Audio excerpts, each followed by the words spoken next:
O que é um coral? Como é feito um coral? Quais as condições ideais e qual a sua importância?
Fala galera, beleza com vocês? Toyd aqui para apresentar um novo projeto deste ano de 2019. O canal Pergunta pro Toyd, um canal voltado mais para as questões da biologia e ciências da natureza, uniu-se ao canal UpGel Atualidades do professor Oswaldo e Emerson. Desta forma, nós vamos fazer aí algumas questões interdisciplinares que vão favorecer você para a prova do Enem de 2019, bem como diversos vestibulares deste país. Então já peço para vocês conhecerem o canal do professor Oswaldo e venha também conhecer o meu canal. Inscreva-se nos dois canais, deixe o seu like, compartilhe e avise os colegas, pois uma vez por mês estaremos publicando aulas interdisciplinares. Professor Oswaldo, do estado de São Paulo, o professor Toyd aqui, do estado do Paraná, rompendo as barreiras geográficas através da internet. Nesta videoaula nós escolhemos um assunto chamado os corais da Amazônia. Repetindo, os corais da Amazônia. Mas eu gostaria de saber do meu colega, professor Oswaldo, acerca das características geográficas e climáticas da Amazônia. Professor, fala aí.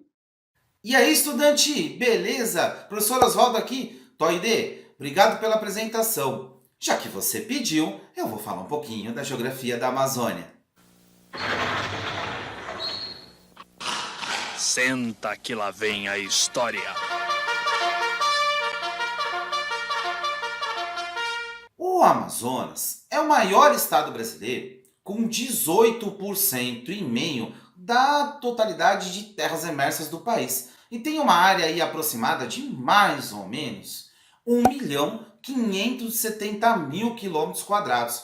Também tem uma população de aproximadamente 3,5 milhões de habitantes e uma densidade demográfica aí um pouquinho acima de 2 habitantes por quilômetro², não sendo um estado tão povoado. A capital é Manaus, que tem mais da metade da população do estado do Amazonas, tornando-se uma macrocefalia urbana, beleza? Sobre o relevo do Amazonas, é importante falar que tem 3, predominantemente, tá? Depressões, planícies e planaltos. Em relação ao clima, 2 predominantes, o clima equatorial e o clima tropical. Agora, na questão de hidrografia, é importante falar para vocês, estudantes, que o principal rio é o rio Amazonas, mas é claro que existem outros. O que é importante vocês saberem do rio Amazonas? O rio Amazonas ele tem uma área dentro do Brasil, dentro do nosso território, de 3.800.000 km², tá? Ocupando aí mais ou menos de 35% a 40% do nosso território. Mas ele ocupa na América do Sul um total de 7 milhões de km², o tornando o maior rio do mundo. Vamos conhecer um pouquinho os outros rios do Amazonas. No Amazonas nós temos o Rio Negro, o Rio Purus, o Rio Madeira, o Rio Juruá, o Rio Içá, o Rio Japurá e também o Rio Solimões. E é muito interessante que há um encontro do Rio Negro e o Rio Solimões. Vocês conhecem esse fenômeno? Esse fenômeno chama-se Encontro das Águas.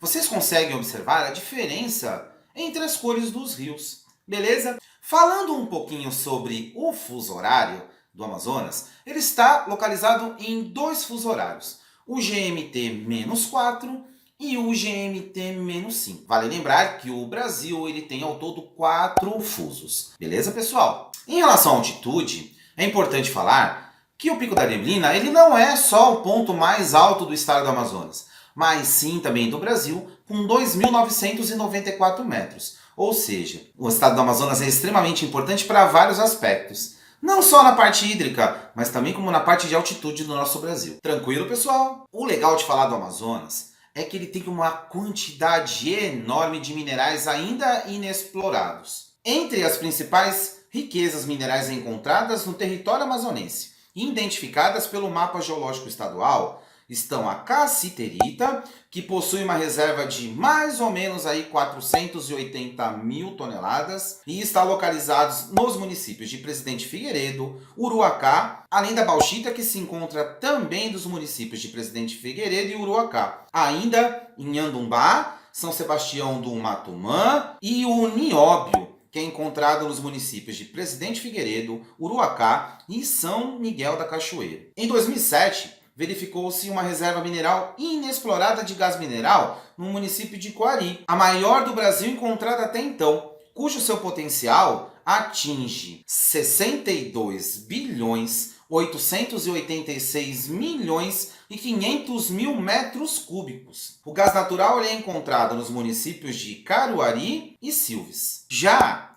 o principal mineral em atividade econômica no estado é o estânio, explorado pela mina de Pitinga, localizada no município de Pitinga, pertencente ao município de Presidente Figueiredo. A mina atende a cerca de 70% da demanda nacional. Vai ser destacado também o potássio, que é encontrado na região do Rio Madeira, entre os municípios de Nova Olinda do Norte e Itacoatiara, o calmim, matéria-prima utilizada nas cerâmicas brancas e refratárias, cosméticos e medicamentos, encontrado principalmente na área rural do município de Manaus, além dos outros 23 minérios presentes no subsolo amazonense em quantidades consideráveis, como por exemplo o ouro, o tório e também o ferro. Um fenômeno importante de falar do Amazonas é a chuva de hora certa. Pelo excesso de calor, está localizado próximo à região equatorial, próximo à linha do Equador, e também pela evaporação de águas do Oceano Atlântico e do Rio Amazonas, chove todo dia, mais ou menos na mesma hora. Por isso que os amazonenses criaram esse nome, chuva de hora certa. Olha que interessante, pessoal. Toide, explica um pouquinho pra gente sobre os corais amazônicos. Bom, depois de uma explicação aí, fabulosa sobre as características, a localização e o clima da Amazônia, vamos aqui falar um pouco sobre as características dos animais que formam os tais corais. Os animais que formam os corais são quinidários, segundo filo do reino animal, logo após o porífero, beleza? Vestibulando, enenzeiro, vê se você acompanha comigo essa linha do tempo. Primeiro nós temos os poríferos, depois quinidários, plateumintos, nemateumintos, moluscos, anelídeos, artrópodos, equinodermos e cordados. São 9 filos do reino animal. E o segundo filo, que é o filo dos quinidários, antigamente chamado de selenterados, é justamente o filo responsável por dar os seres vivos das barreiras e corais. Os quinidários são eumetazoários, animais que apresentam um tecido organizado verdadeiro, formando órgãos e sistemas. Isso é um passo muito importante em relação ao grupo anterior dos poríferos, que não formavam tecido verdadeiro, ou seja, os poríferos eram parazoários, mas aqui os quinidários ou selenterados são eumetazoários. Muitas pessoas acreditam que a região superior de uma medusa é uma cabeça. Não, não é. Eles são anencéfalos, desprovidos de cabeça. Então você não consegue juntar o sistema nervoso em um único órgão como se fosse o cérebro, ou seja, concentrar os neurônios. Não, isso não ocorre. Ele acaba se espalhando difusamente, formando uma rede difusa por aquilo na medusa que nós conheceremos por umbrella, beleza? Aquilo é uma umbrella, não é uma cabeça. Pelo fato de não ter cabeça, a sua simetria é radial. Dá para dividir simetricamente em várias partes iguais. São animais aquáticos, tanto as medusas quanto os pólipos. As medusas são livres para nadar. Os pólipos são fixos ou sésseis. São animais diblásticos e o único filo diblástico é o filo dos quinidários, que apresentam ectoderme como folheto embrionário e endoderme como folheto embrionário. Lembrando, vestibulando, que não há mesoderme na constituição desses animais. Falando um pouquinho mais, é importante relembrarmos que quinidária significa urticante, aquilo que queima. Portanto, a sua epiderme, que é originária da ectoderme embrionária, formam células extremamente urticantes e que provocam queimaduras chamadas de quinidócitos ou quinidoblastos. Alguns autores colocam como nematocistos. Estes quinidócitos estão sempre prontos para dispararem ao contato ou aproximação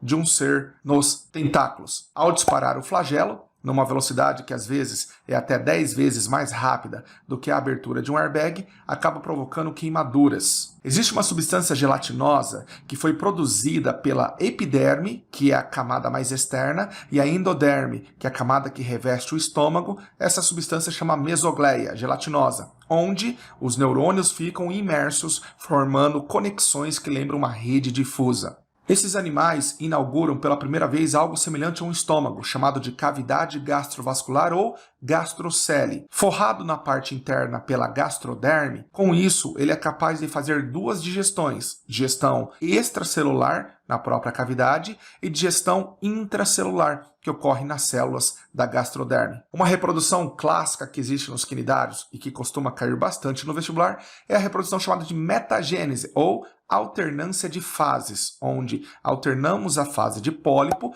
com a fase de medusa. Enquanto que na fase de pólipo existe uma reprodução assexuada, na fase de medusa ou água-viva nós temos uma reprodução sexuada. Tudo bem? Quais são as classes do filo Quinidária? Bom, as classes são Hidrozoa, predomínio de pólipos. Classe Sifozoa, predomínio de medusas. Classe Anthozoa, que é a classe que nos interessa, somente pólipos. Todos os representantes da classe Anthozoa são pólipos. Um pólipo famoso aqui é chamado de anêmona do mar. Mas os pólipos coralíneos são justamente os responsáveis por formar os recifes de corais. Pólipos desenvolve-se por brotamento ou gemiparidade externa, de tal maneira que um pólipo vai crescendo em cima do outro, vão morrendo e deixando o seu arcabouço externo de esqueleto de cálcio. Esses esqueletos, então, ao se juntar, vão formando as grandes barreiras de corais no mundo. Barreiras de corais essas, onde a que melhor se destaca é a barreira de coral australiana, com mais de 2.500 quilômetros de extensão. Agora vamos falar sobre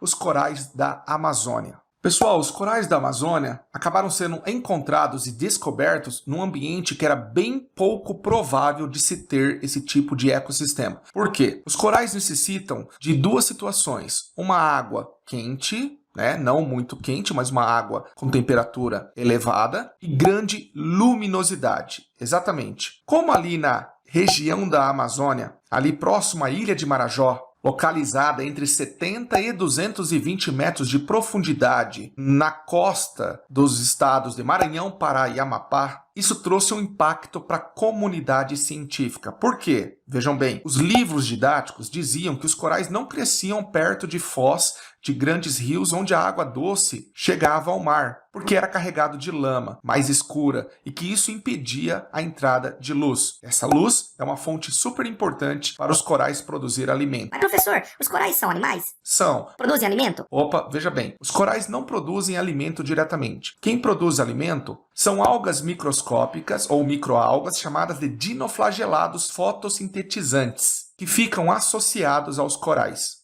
Estima-se que esse recife de coral amazônico tem aproximadamente 56 mil quilômetros quadrados. Portanto, ele acaba sendo um dos maiores recifes do mundo e o maior do Brasil. Além dos corais ali, vivem diversos tipos de peixes, de poríferos que são esponjas, entre outros seres vivos, e espera-se encontrar muito mais espécies ainda nesta região, neste ecossistema. E por que os corais da Amazônia, ou os corais amazônicos, veio à tona na mídia, inclusive podendo cair na prova do Enem? Porque esses corais já estão ameaçados nessa região. Empresas estão muito interessadas em explorar gás e petróleo nessa região. A perfuração e a contaminação por petróleo causaria, pessoal, graves impactos ambientais nesta região, causando a morte de muitas espécies e devastando um bioma de característica muito peculiar. E sobre gás e petróleo, eu e o professor Oswaldo faremos uma aula posterior. E aqui fica a minha sugestão aí, galera. Que tal nós fazermos uma aula sobre gás e petróleo, combustíveis fósseis?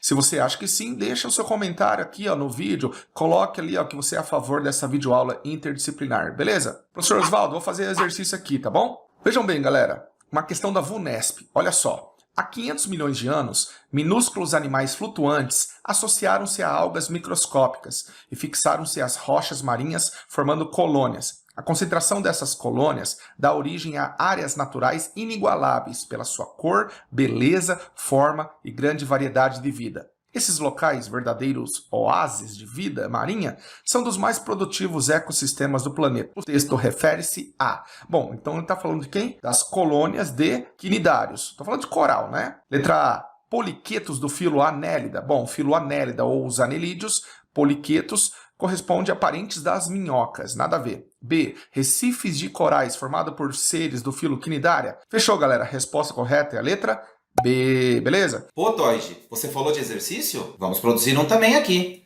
Acompanhe, pessoal. O exercício em questão fala assim. Analise as afirmativas e marque V para verdadeiro e F para as falsas. A alternativa A fala que o Rio Amazonas percorre mais de 3.000 quilômetros no território brasileiro, estando presente nos estados do Amazonas e também do Pará. A B. Javari, Jaruá, Purus, Madeira, Tapajós, Xingu, Içá, Japurá, Negro, Trombetas, Paru, Jari são alguns rios dos afluentes do Rio Amazonas no Brasil. A pororoca, fenômeno característico do Rio Amazonas, consiste na formação de ondas em consequências do encontro das águas com o rio com o Oceano Pacífico. A alternativa D fala assim. O Amazonas é considerado o maior rio exclusivamente brasileiro. Vamos à resposta? Quais vocês marcaram aí como verdadeiras? A é verdadeira. No seu percurso natural, o rio Amazonas atravessa o território peruano, corta a porção sul da Colômbia e entra no Brasil pelo estado do Amazonas. Em seguida, ele percorre o Pará e faz o seu caminho até o Oceano Atlântico. A B também é verdadeira. O rio Amazonas possui vários afluentes. No território brasileiro, os principais são todos os citados na questão. A C, pessoal, ela já é falsa, porque a pororoca são ondas formadas em razão do encontro violento das águas do rio Amazonas com o Oceano Atlântico. A D também é falsa, já que o rio Amazonas está presente em outros dois países, Peru e Colômbia. Portanto, ele não é um rio exclusivamente brasileiro. Galera, muito obrigado pela presença de vocês aqui. Vocês não têm noção como o feedback de vocês é importante. Curtam e compartilhem nossos canais, porque quanto mais vezes vocês compartilham, mais vídeos nós vamos produzir para vocês. E compromisso com a gente, com certeza, é cumprir. Por quê? Professor Toide e eu, assim como o professor Emerson, já estamos pensando na terceira aula. Acho que o professor Toide deu uma pista aí no vídeo. Não é verdade, pessoal? Toide, encerra o vídeo pra gente. Espero que você tenha gostado dessa aula. Não se inscreveu nesse canal? Inscreva no meu canal, inscreva no canal do professor Osvaldo e acompanhe as demais aulas super produzidas e de qualidade para vocês. Eu deixo o meu beijo aqui, o meu abraço. Tchau, galera.